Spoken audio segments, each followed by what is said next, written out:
Assalamu alaikum wa rahmatullahi wa barakatuh. It's so good to be back in our second season of this program. And I want to thank many of you who, when you meet with me, you engage with me, you share with me your critique as to how we can improve, and we appreciate that. But I want to remind myself and to all of you why we do these programs. And the purpose is, inshallah, to focus on areas that are impacting on our communities, impinging on them, and to look at solutions. And therefore, we spend a fair amount of time looking for guests that can help us to understand some of these complex issues. So I want to say to you again, Assalamu alaikum wa rahmatullahi wa barakatuh. And today I want to discuss many things, many things. I want to discuss what are the issues that are impacting on our families today, especially. What are the challenges that young people go through? And you and I know the conversation around the table, a conversation with your friends, is often about the state of the ummah. What is happening to our families? What is happening to our young people with the LGBT, with atheism, with dysfunctional families? So therefore, I'm so happy to have three wonderful guests. And I have here Anisa. Assalamu alaikum, Anisa. Walaikum salam to you, Uncle Idris. It's been a long time. Jazakallah for inviting me from this program. It's a wonderful opportunity to share and engage with new people on platforms like this to discuss important issues. So, Anisa, I'll just give a very brief introduction. Anisa is been one of the early founders of Islamic Care Line, and she's doing incredible work. She also trains other people, and alhamdulillah, right? And then we have Sajida. Right, Sajida, welcome to the program.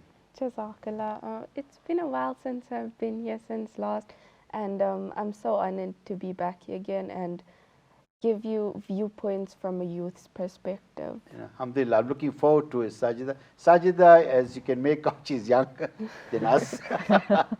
She's a student.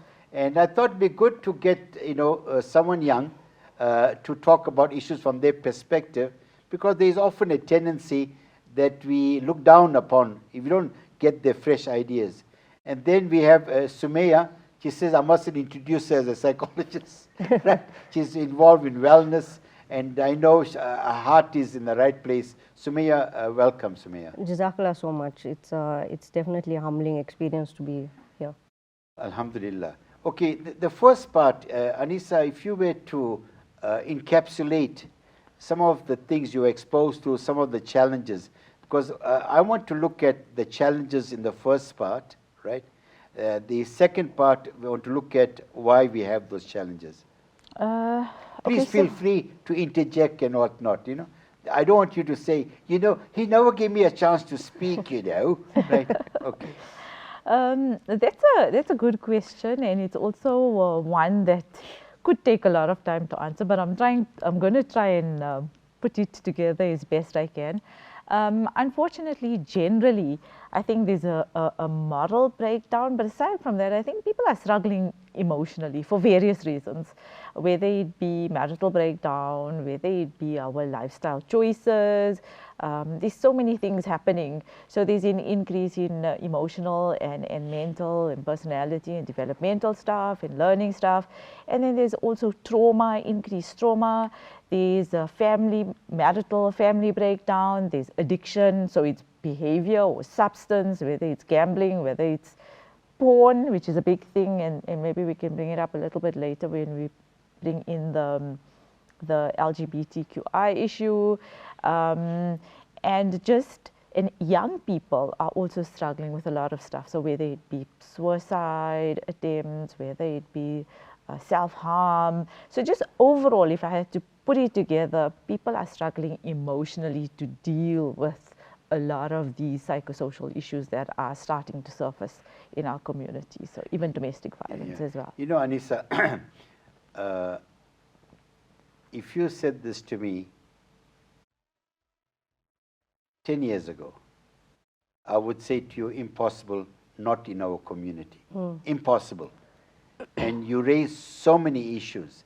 And today, I mean, very few families are unscathed and they're affected, right? Sajida, from your perspective, when you interact with young people, like yourself and whatnot, what is the conversation all about? What are the challenges young people face today? I definitely think that the challenges we usually face is basically being sandwiched between our parents and our friends and like our workplace and universities, because at home we feel as if, oh, my mom doesn't understand me, my dad doesn't know what I'm going through, because obviously it's a thing of us growing up in two different generations, two different times. So it's like we often feel misunderstood as youth, and then when we go out into the public, we feel misunderstood as Muslims, because often other religions don't exactly know what Islam is about, or they're not as exposed to it. So I think we often just feel sandwiched between two different perspectives. Okay. And that also, like Auntie Anissa said, it also gives us like, that's why depression increases and mental illnesses, because we just don't feel like we belong anywhere, I'd say. Yeah. Sumaya, I know you are nodding your head vigorously. Now, just I want you to respond to what Sajida mentioned. And in terms of the work you are doing, does it ring true? Or does it resonate with your clients? Yeah, it definitely rings true. In fact, it goes a lot deeper. Just to extend on what Anissa said, some of the issues, if we had to assign labels to it, it's stress, anxiety, depression. There's neurodivergent issues where ADHD and ASD is also overlooked. Suicidal ideation and low mood, dark thoughts that the youth are experiencing have become more so common, especially after COVID.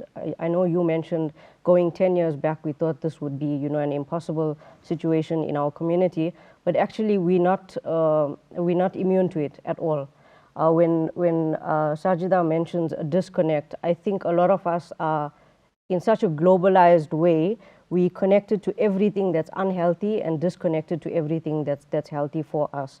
And the pull that she's talking about is that struggle that they're feeling, because the world that we're living in right now, our morals are dictated to us. And as Muslims, getting in touch with our deen and making sure that that's at the center, we have to remember and also have these conversations with the children to say that at the end of the day, Allah needs to be at the center, and that is where we derive our morality from. If not, our morality is going to be pulled in different directions. Okay, another question to be asked, right? When you look at, and these are real challenges, and we want to say to parents and to young people, this is a non-judgmental program. Yeah. We're not saying we're looking down upon you, but we are saying there is help. Yes. There is help, you need to speak about it. As psychologists say, revealing is healing, is cathartic, right? So, Anissa, I mean, in terms of the whole range of issues that you mentioned, and how receptive are people to seek counseling? How receptive are they? Okay, so I can speak from some time ago. Yeah. When I first started, people were not, remember, first of all, it was in the time before where people, first of all, didn't understand exactly what counseling is. Also, people were not open to acknowledging that they have difficulties. You're still going to get some of that now, but we've come a long way in that. So people are more open to understanding that counseling is a positive process. It's not associated with something wrong with me, or I'm mad, or I'm crazy, that's why I need to go for counseling. And I think that's an important message we need to impart on listeners, to understand that counseling is a process of growth and development, where we get support and we try and work through stuff that we're having difficulty with. And everybody goes through a period where they struggle with something. So there's nothing wrong with reaching out for help. So I can definitely see a shift. A lot of the beginning, there was lots of women who would ask for help. That's changed. Now I would say that we're reaching out to families more, because men are more open to counseling. Children, youth, teenagers are more open to counseling. So people are reaching out in different ways. So, you know, Alhamdulillah. time goes so fast when you're having a good time and when you say, I like it. Anyway, my brothers and sisters, you can see from this engagement, there are so many issues. And our aim is not to be exhaustive, that at the end of it all, you've got all the answers, a panacea, you got it all. That doesn't happen. But I think if you can reflect on who you are, that's the beginning. Inshallah, in the second part that is going to follow, immediately after the break, we're going to look at the reasons for some of the challenges we are facing. It's easy to say, ta ta ta ta, let's look at the reasons. We'll be back immediately after this break.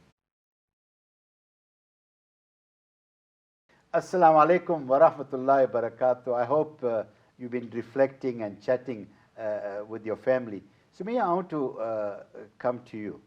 In terms of the challenges, and there are many, many challenges, we need to ask ourselves, why are we in this situation? In fact, in my own modest, humble experience, I've never seen the ummah so low. And I'm not a prophet of doom, I'm an eternal optimist. I know we can uplift ourselves. Why, to what do you ascribe all these challenges? I think understandably so, you know, especially when we speak to parents, there is a moment of defensiveness that comes in, but that's understandable because parents themselves are overwhelmed by the amount of information and the disconnect between the two generations. But if I had to summarize with one word, I would say connection. There's a very deep disconnect with regards to connection because the conversations are not being had. I think with our generation, we need to move past the fact that these uncomfortable conversations need to be uncomfortable. They don't need to be uncomfortable. It's actually okay to sit with your child and say, you know, I come from a different space where these conversations might have been taboo or might not have been common and they are uncomfortable, but get compassionately curious with your child, get their perspective, because these are the things that are going to bridge the gap and create that healthy sense of connection. Okay, I know you've been saying this with powerful repetition about connecting. Yes. So Sajida, you know, in terms of relationship with people like yourself and your parents, what are some of the ways you think parents and young people can connect? Is one thing, you know, to say, you know, well, my dad or my mom, they're aloof. You know, I'm not saying they are. Please forgive me, right? Now, on your part, you know, how can we really connect? I think that the way we can connect between parents and the youth is definitely, instead of parents dictating to us, they should rather educate us. Instead of them telling us, oh, you know, this is haram, you can't do it, tell us why it's haram or tell us the benefits of staying away from it. Rather than just saying, because often our parents just tell us, no, it's haram, stay away from it. And with our curious minds, because we're not allowed to do it, the youth would be like, oh no, but let's try to do it because that's just how our mind works, I'd say. So instead of just saying, don't do it, just say, if you stay away from this, Allah will give you something better, or you'll get rewarded for abstaining from sin, basically. So I think instead of just shouting us and giving us lectures, I'd say, try to have mature conversations with us and treat us with respect and maturity, because recently I watched a lecture by Yasser Qadri, and he said, if you want respect from your children, you should treat them with maturity and respect. Treat them like they're adults, not like they're just, you know, children. Because if you give someone respect, obviously you'd get the same in return. Okay, Anissa, do you agree with Sajida in terms of this dynamic? Because, you know, what I've been seeing in the recent past, at one time, perhaps parents and children did not have a good relationship. But now it's gone worse, where it's an adversarial thing, where children are openly defiant. And they say, I despise my father, I despise my mother, right? So in terms of the connection, I think it's important if they can go back with some takeaway message that, for example, there are 5 ways we recommend that you connect with your children. What would you say? Oops, I was actually going to say something else You in said- connection, no, but no, I'm yeah, going yeah, to give no, you those no, 5, yeah, right? yeah, So if please, you can just relax. bear If you're with at home, me a little relax, bit. yeah. Okay, so first of all, I think what Sajida said is very important. It comes down to communication, right? And communication has to be two-way. We know that one-way communication doesn't work, and we have to listen and share. So we have to, when we talk about communication, it's about engaging with each other and creating what we call safe spaces, where children can feel free to express how they feel.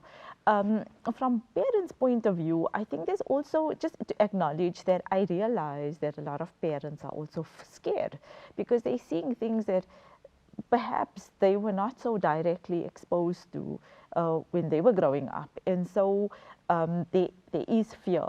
But then open, like you said, revealing is healing, and work with your family. So create those safe space, engage, communicate, listen, and share. But also, I think for me, there's a couple of things that came to mind while we were talking, and to answer your question about why things are getting worse. And you know, like you said, you know, I don't want to be the voice of doom and gloom, but the reality is that we're also seeing a lot of adults, never mind youth, you know, and I've come to believe and see a lot that the youth are the way they are, you know, we have to reflect as adults, because there's a lot of adults in the 30s, 40s, 50s, there's drugs, there's infidelity, there's pornography. So we also have to take responsibility, because young people look to role models. And if we're not creating positive role models for our children, because they obviously, where do they turn for support? So if mom and dad are doing their own thing, or their marriage is breaking down and they're fighting, or there's domestic violence and there's addiction, where do these young children turn to support and security? That's the one thing. Now, I know it's deterring a little bit to what the tone of the initial conversation, but I think it's important to mention those things because they're real things that are happening. And also, I'm going to bring in the concept of generational trauma, and that's something if I struggled as a child growing up, and I struggled with certain things, then or I have not resolved certain issues in my childhood, then it influences the way I parent. It influences how my relationship with my own parents and how they dealt with me. It's going to influence how I'm going to deal with my own children. So I think what I'm also saying is that we need to start opening our minds. And you used a concept a little bit earlier about the self. And I think it's a lot of the times we also have to do introspection about where we're at in our own perceptions before we delve into. So there's a combination of things, and I think to understand it, we need to first deal with those things and then start creating and parenting skills, parenting workshops, that all then goes. So even when we do marital work, we say marriage is based on compromise and understanding. If I don't understand myself, how do I understand? So even as parents, we need to look here. Now, I'm having difficulty with trauma. How do I help my child deal with the trauma that the family faces? If I have difficulty with sexuality, how do I help my child deal with their own sexuality? So again, it's a lot bigger, and so we need to look at those issues deeper. You know, Amro, just ask you this question. One of the things that I remember growing up, when I heard this stated, that what a child learns in his first 5 years will now learn for the rest of his life. I just thought, those are gone cuckoo, man. What they're talking, man, you know. But I misconstrued the idea of learning as opposed to imbibing information, right? And the point that you make, right, that sometimes, we, as parents, if you have had a traumatic or a relationship with your own spouse, where there's been humiliation, profanity, and all of those things, kids growing up, it has a profound impact on them. And I know the psychologists call it post-traumatic stress disorder, right? How important is it, and the point that, you do this also, for people that want to get married, for example, to ensure that they are able to extricate themselves from the trauma so those negative experiences do not filter the way they see the world? I think trauma needs to be defined as well. Trauma is not the thing or the incident that happens to you. It's when someone's left alone Yeah. after the fact. Yeah. And the meaning and the perceptions and the self-image that they give themselves from that experience. So that's on the one hand. When you talk about premarital, to make it on a practical sense, you know, Sajida mentioned something. She said, you know, when we engage with our parents, they tell us it's haram, and then that's the full stop.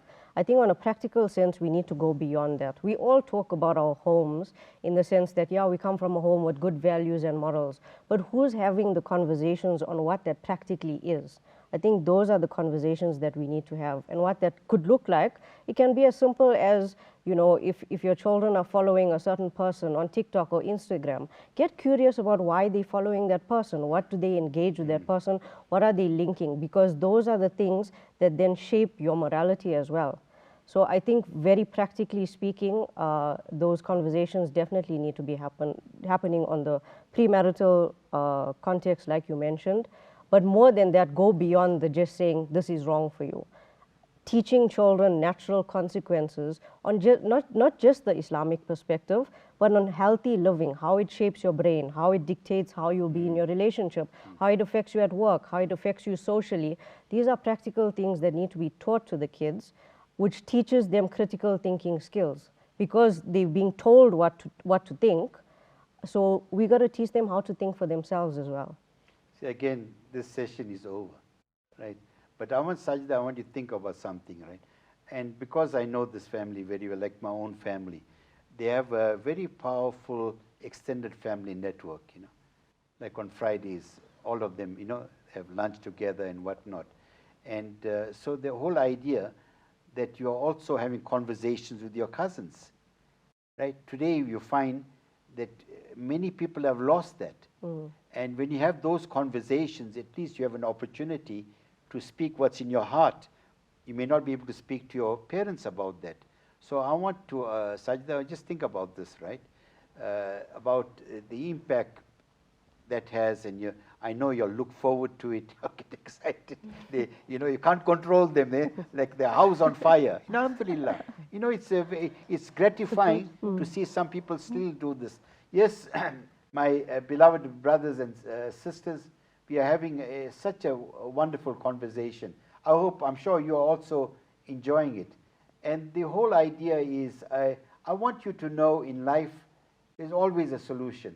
Of course, we need to turn to Allah to seek His guidance. But don't give up. Don't give up. Do the right thing. And inshallah, you'll find that you are living in a home where there is happiness, there is joy, there is togetherness, and you are living in a cohesive unit. We'll be back immediately after this break. Don't go away. Right. Assalamu alaikum once again. Yes, I have three wonderful guests. They did not pay me to say this. We have Anisa here. She's with Islamic Care Line. Sajida, who is a student at a university.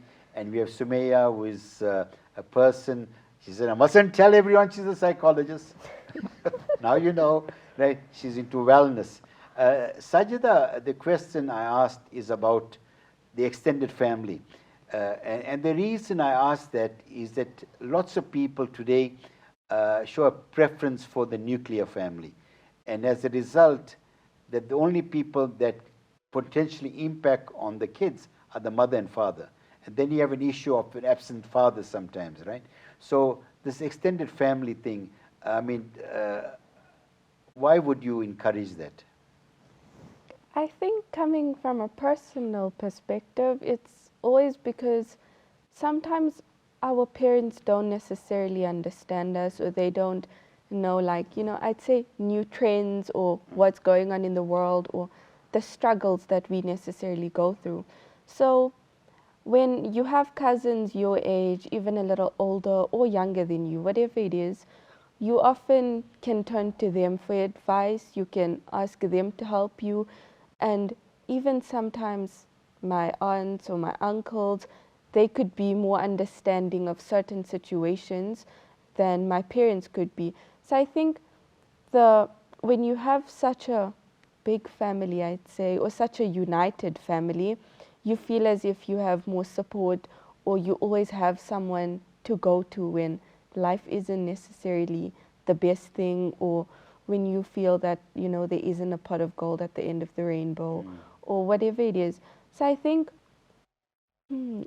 coming from like such a big family is an advantage to individuals because you always have support.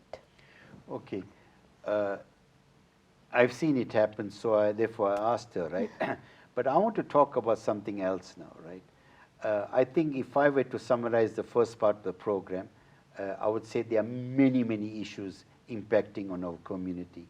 And not only that, some of the things that you mentioned, the whole list of things, sometimes all of that affects one family.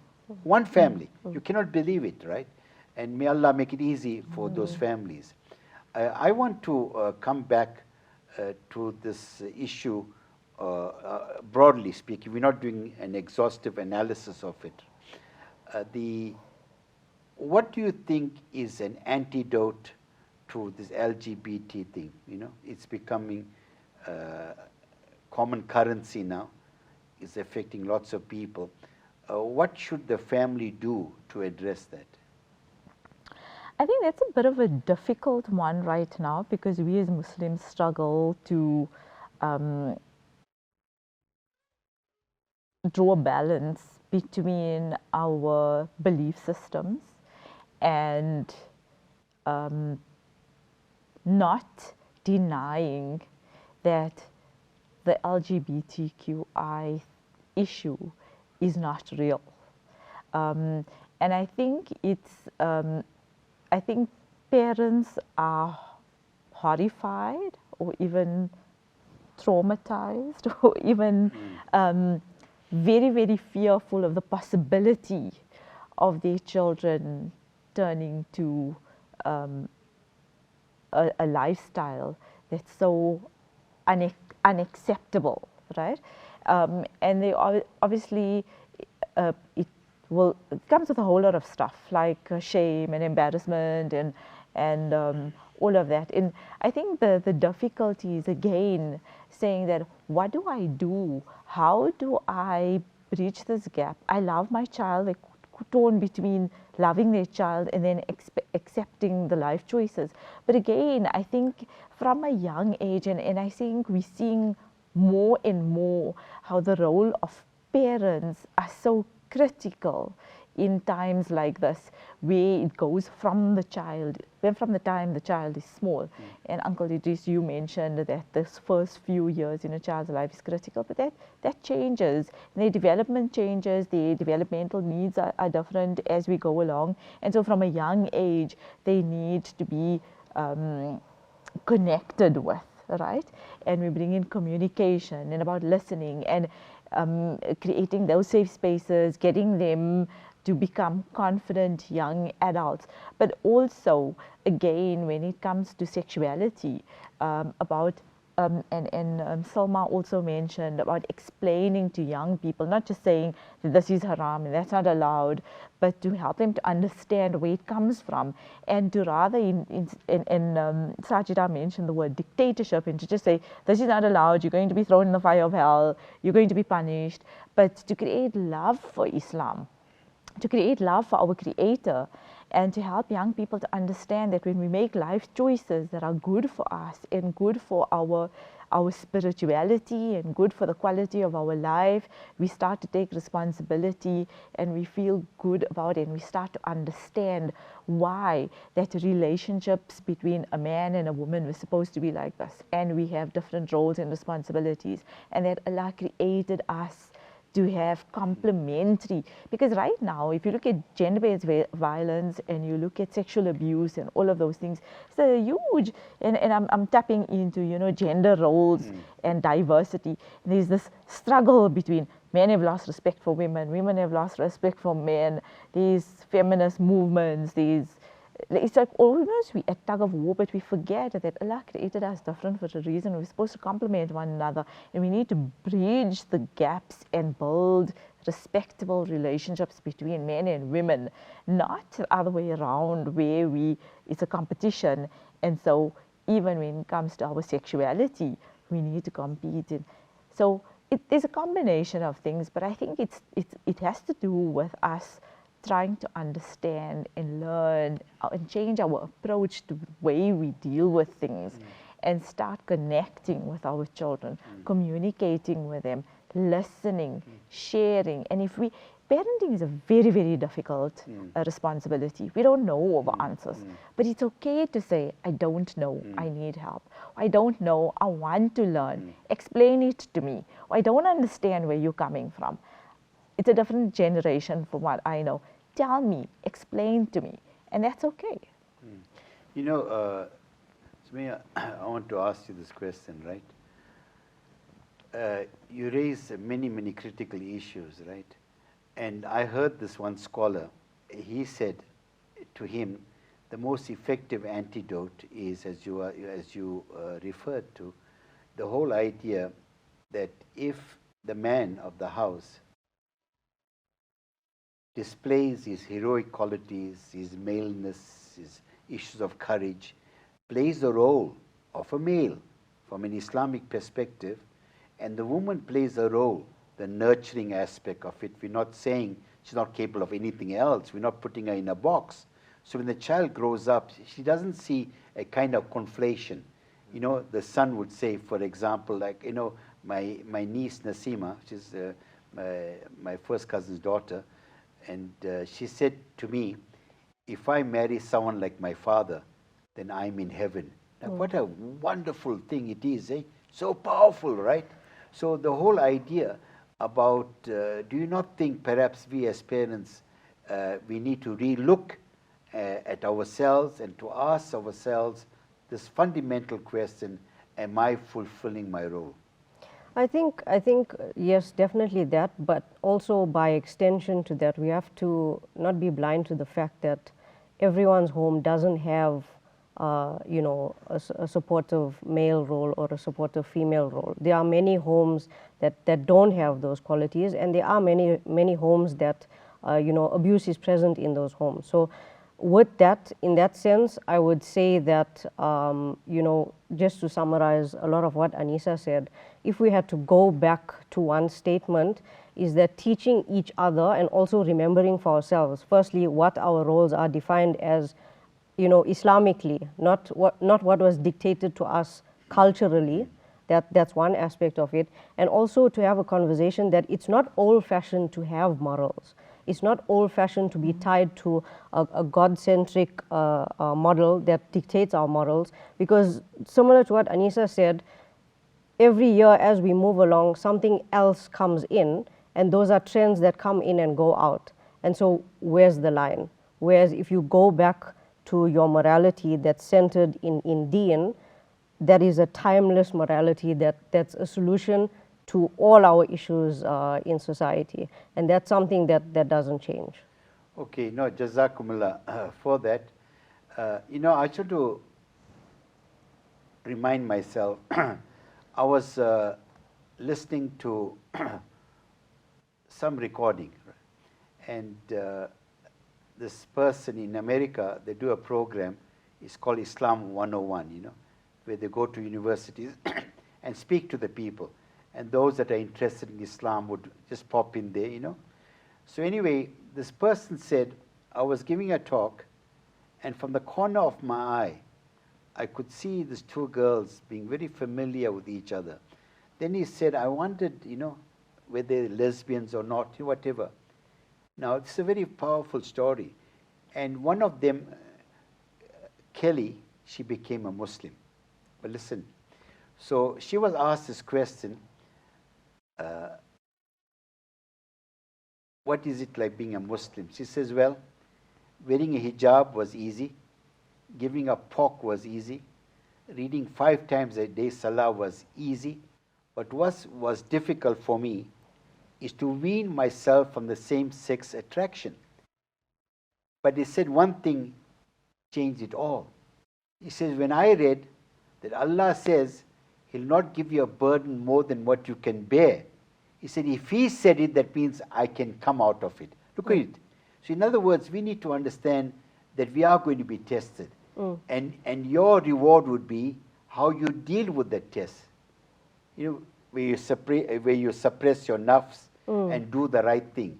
And you know what?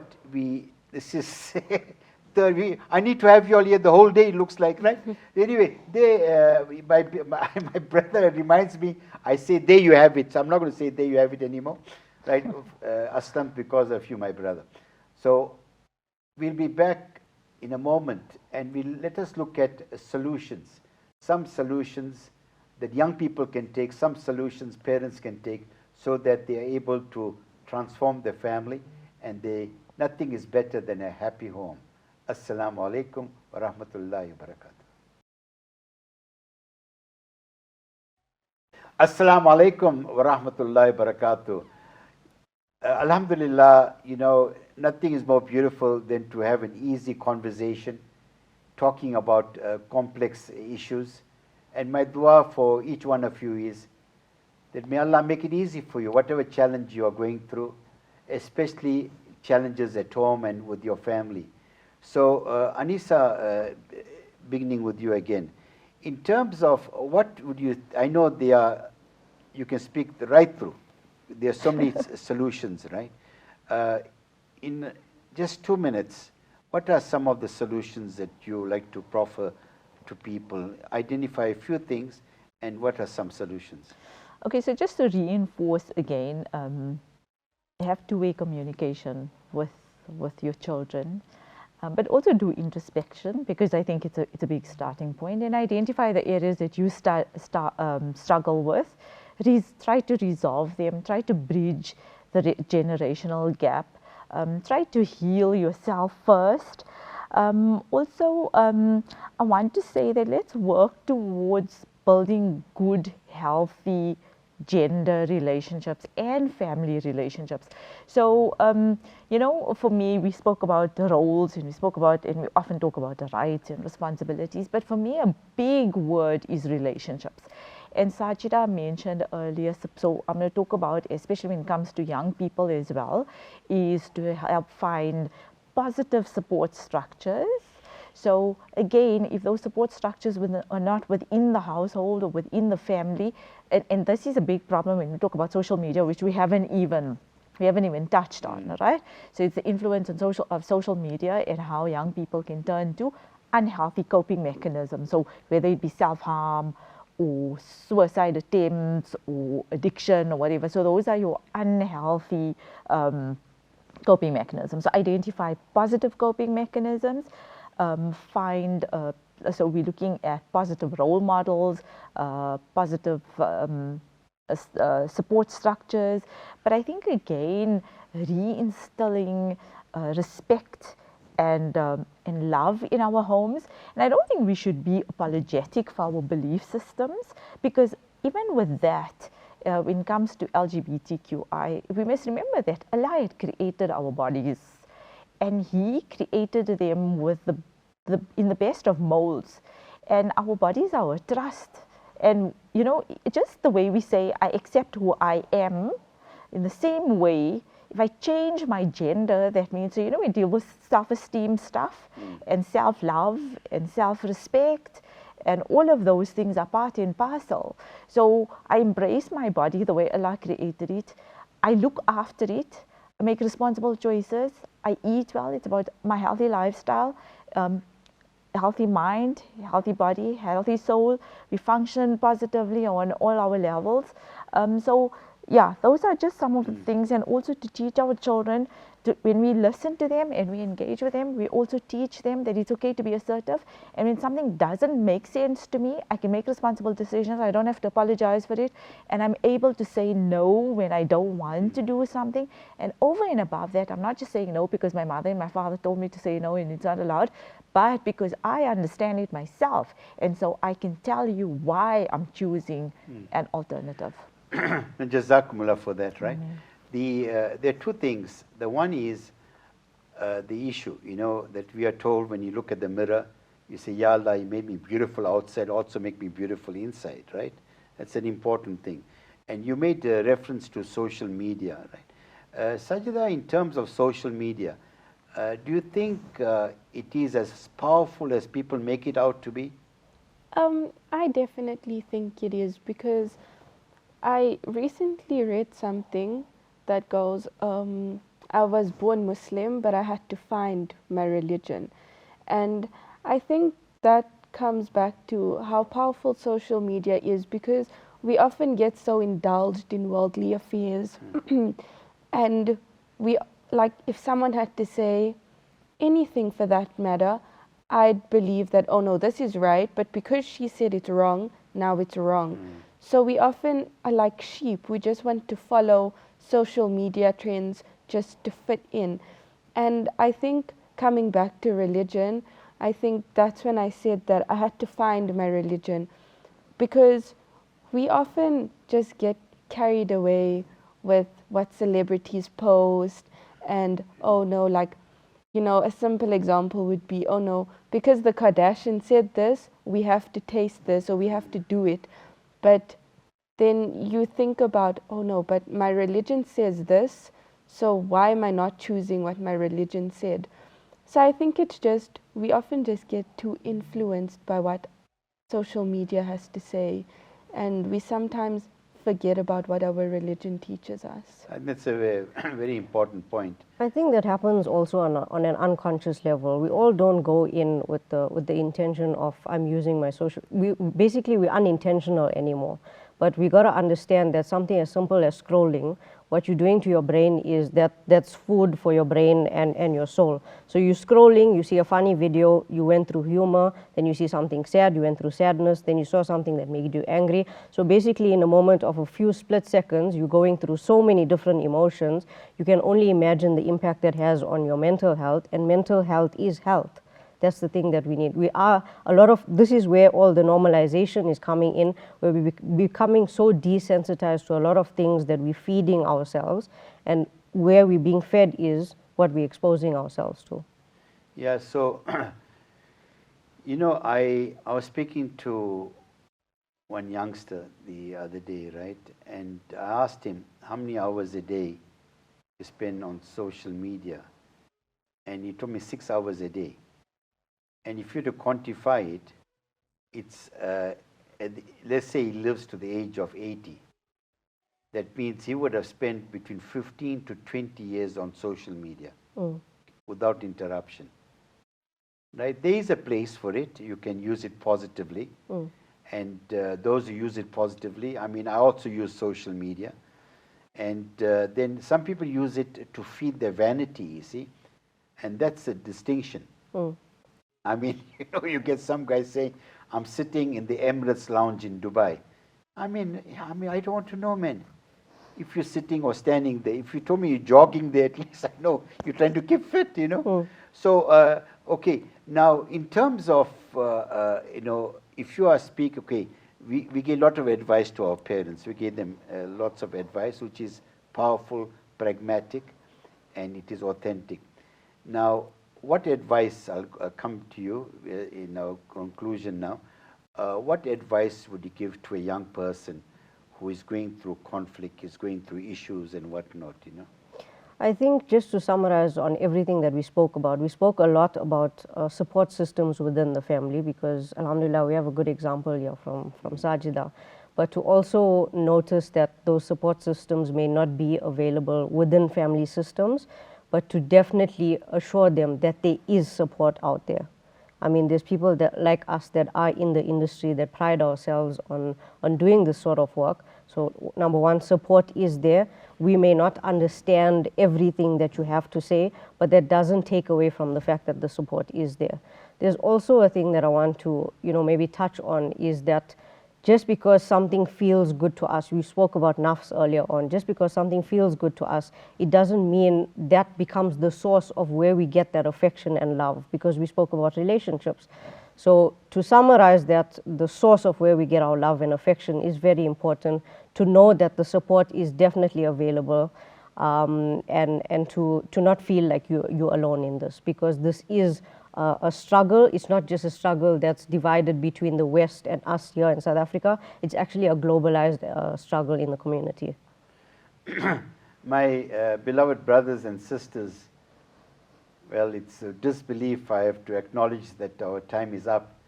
But in conclusion, I want to say to all of you, if you listen with intent to what was said by our wonderful guests, amongst many things, that we need to connect with our families. We need to acknowledge also the challenges that people go through. We need to start having powerful conversations. And we as parents also need to understand how social media works. We also need to understand who are the people that influence the hearts and minds of our children. And the Quran is very, very clear, is to save yourself and your family from the fire of hell. And we are living in such challenging times. I'm reminded also of the poem by W.B. Yeats, Second Coming. He said words to this effect. He says, whilst the best lack conviction, the worst are full of passionate intensity. We are hearing loudly those evil voices, those voices that want to destroy you. So, my brothers and sisters, hug your family, reconnect with them, pray for them. And inshallah, with Allah's guidance, I have no doubt, inshallah, you will leave a legacy and they themselves will leave a legacy. This is Edris Khamissa. I want to say Jazakumullah to you, Anisa, to Sajida, and to Sumaya. Well done. Say all of you, I like it. Say I like it. I like it. I like it. I like it. I like it. Okay. Assalamu alaikum wa rahmatullahi wa barakatuh.